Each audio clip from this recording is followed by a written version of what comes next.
Okay, just a couple more things before I quit trying to jam information into your brains for this learning module on the history of urban planning in the US.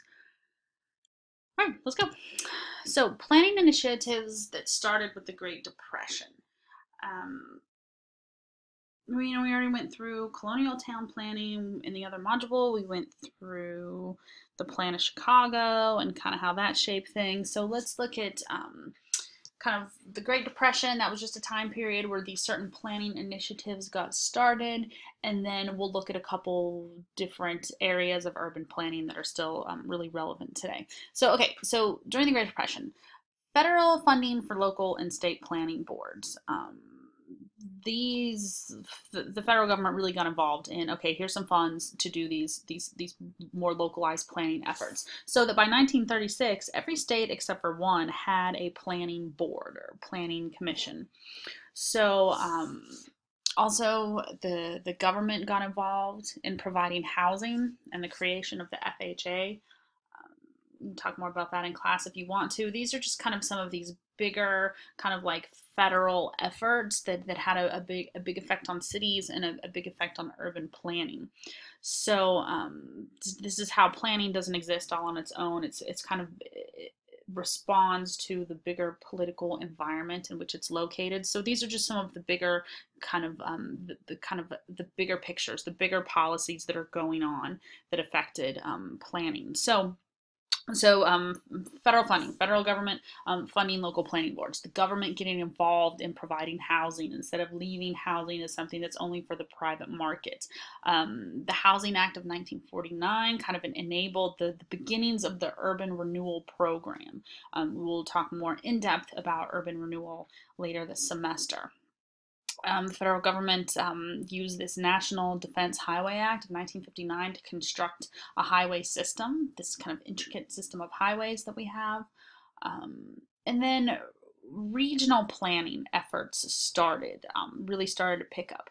We talked in the last video about regional planning efforts in New York, but this is other areas. A really famous one is like the Tennessee Valley Authority. We talked about you created this authority, like the TVA, that had the political power to carry out a regional plan. So we really see an uptick in regional planning. And so post World War II, World War II is a really big shift in American history, in particularly in the field of urban studies. So large expansion of planning activity, like at the city, town, that says country, probably need to say county, city, town, county, and really nationwide, kind of like the national level. We just talked about like federal forces, but planning activity largely expanding. So the urban renewal or urban redevelopment program, it was supposed to respond to difficulties that cities were faced in competing with suburban areas, where cities were in decline, suburbs were on the rise. Urban renewal was supposed to address that difficulty. But like I said, we're going to go more into detail about that later in the semester. And then post World War II, highway planning was a major theme. Just the interstate highway system, it was the largest engineering project in the history of this country. So that's what we mean by like maybe a countrywide planning force would be this idea of a national highway system. So a specific subfield, environmental planning.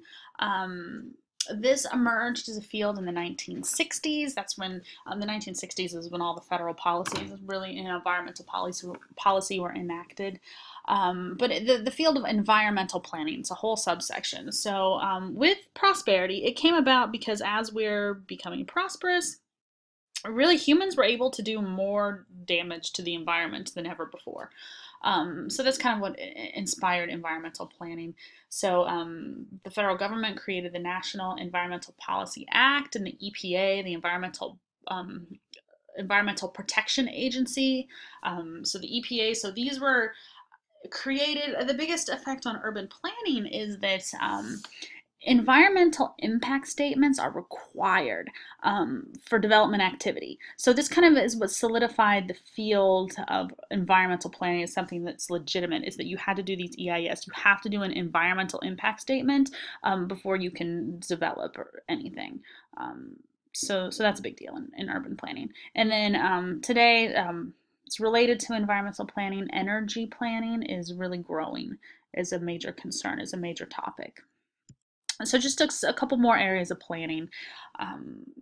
This idea of growth control and growth management in terms of overpopulation, overcrowding, population growth. So that could be like a specific focus of planning, is to look at growth control and growth management. Another subfield, another focus is economic development planning.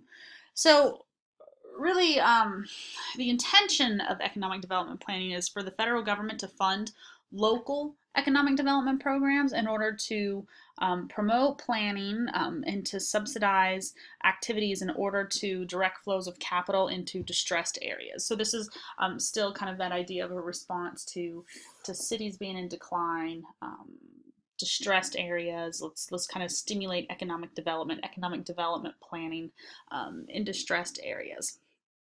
Smart growth is a whole nother term we can talk about some more.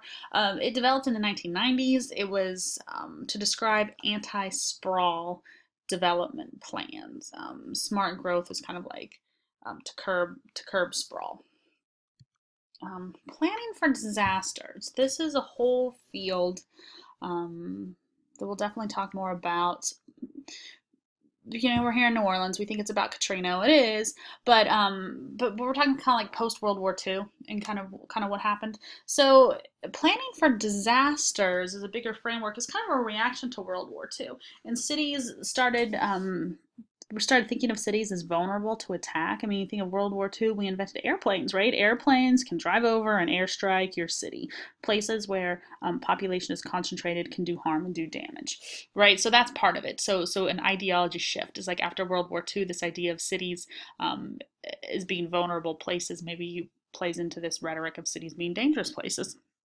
9/11 in America, planning for disasters is also a reaction to that. You kind of see this played out in small ways. So this idea of security concerns with the terrorist attacks, the way that we're designing buildings, kind of site design, the way that buildings and public spaces operate. I mean, just think about like you go into your security screenings to go into a football game or something like that. So there's these different ways that design and site design and how people behave in public, how public spaces operate, these have changed because of 9/11. And we don't really know yet whether this fear of terrorism is going to work to deconcentrate the urban form. We can talk more about that. And then Hurricane Katrina is defining the field of disaster planning for urban places after disaster. What happened here in New Orleans is definitely shaping that field. So that's we'll stop there. I think you've learned enough for the moment, and I look forward to seeing you guys in class.